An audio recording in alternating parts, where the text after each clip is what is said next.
안녕하세요, 윈블맨입니다. 따뜻한 연말을 보내야 하는 시점에 찬밥 신세가 된 선수들이 있습니다. 바로 남녀 테니스 1위에 올라있는 카를로스 알카라스와 이가 시비용테크입니다. 최근 세계 체육기자연맹은 올해의 선수 후보들을 발표했습니다. 전 세계 110여 개국 체육기자들이 투표로 수상자를 뽑는데요. 체육기자들이 뽑은 올해의 선수인 만큼 스포츠 선수들에게 의미도 남다르겠죠. 후보는 남자 27명, 여자는 30명인데요. 문제는 후보 57명 중에 남녀 테니스 1위가 모두 빠졌다는 겁니다. 스포츠 종목이 몇 개인데 빠질 수도 있는 것 아니냐? 네, 아닙니다. 우선 남자 테니스 선수로는 라파엘 나달, 로저 페더러가 이름을 올렸습니다. 여자 선수 후보에는 세레나 윌리엄스, 오사카 나오미, 세계 2위 온스 자베르가 있었습니다. 올해 투어 활동 없이 은퇴를 선언한 로저 페더러가 후보가 되자 논란이 일었는데요.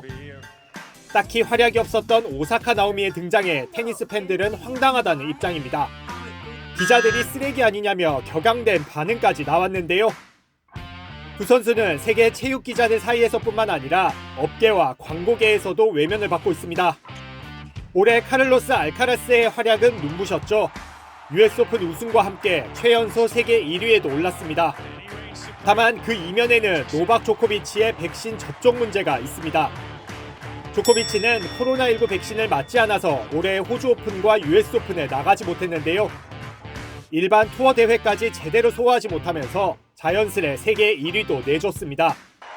하지만 윈블던과 연말 왕중왕전인 ATP 파이널을 우승하면서 건재함을 과시했습니다. 모니카 셀레스에게 불미스러운 사건이 없었다면 슈테피 그라프의 메이저 우승 횟수는 20번을 넘지 못했을 거란 말이 있죠. 마찬가지로 조코비치가 투어만 제대로 뛰었다면 알카라스의 최연소 1위도 없었다는 게 중론입니다. 전 세계 1위 앤디 로딕이 총대를 맸는데요. 로딕은 알카라스의 활약이 놀라웠고 재능도 출중하다고 전제했습니다. 하지만 세계 최고 선수는 여전히 조코비치라고 강조했는데요. 조코비치와 나달에 대항할 알카라스의 모습이 기대된다고도 말했습니다. 1위는 알카라스일지언정 여전히 톱은 조코비치와 나달이라는 건데요. 세계 3위까지 올랐던 니콜라이 다비덴코는 더 세게 나왔습니다. 알카라스, 시너, 치치파스 등 영검들이 조코비치와 나달의 수준에 여전히 미치지 못했고 본인이 활약하던 2000년대 중반보다도 기세가 약하다고 말했습니다. 특히 어린 나이에 알카라스가 US 오픈 우승 뒤에 부상당한 게 이상하고 파이널을 기권한 것도 이해할 수 없다고 비판했는데요.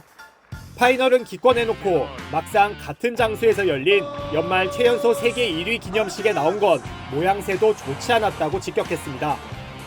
시비용테크는 알카라스보다 올해 먼저 세계 1위가 됐죠.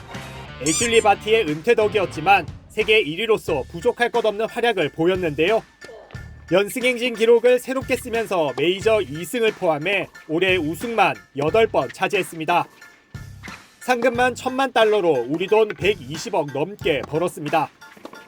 그 덕에 포브스 선정 올해 가장 많이 돈을 번 여자 스포츠 선수 5위에 올랐습니다. 시비용테크의 첫 순위 데뷔인데요. 하지만 순위표를 자세히 보면 시비용테크 멘탈이 나갈 수밖에 없습니다. 바로 1위가 오사카 나오미, 2위가 세레나 윌리엄스, 그리고 4위는 엠마 라두카누였던 건데요. 투어를 휩쓴 세계 1위보다 돈을 더 많이 번 여자 테니스 선수가 3명이나 더 있었던 겁니다. 세레나 윌리엄스는 그렇다 쳐도 랭킹 42위 오사카, 78위에 불과한 라두카누보다 낫다는 점에 뒷말이 무성했습니다. 시비용테크도 결국 말을 꺼냈는데요. 나에게 돈이 다가 아니다면서도 대뜸 중요한 건 나는 정말 코트에서 돈을 벌었고 다른 선수들은 후원으로 벌었다며 팩트폭력배가 됐습니다.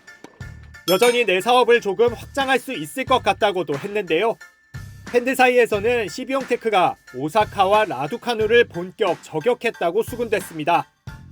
오사카와 라두카누는 상금은 거의 없었지만 후원 금액은 시비용테크보다 각각 10배, 3배 넘게 많았기 때문입니다. 시비용테크는 작정한 듯 최근 세계적인 에이전시인 IMG와 계약을 맺기도 했습니다. 어린 나이에 훌륭한 활약을 보이고도 조코비치, 나달, 그리고 바티의 그늘에서 아직 벗어나지 못한 듯한 두 선수. 여러분의 생각은 어떠신가요?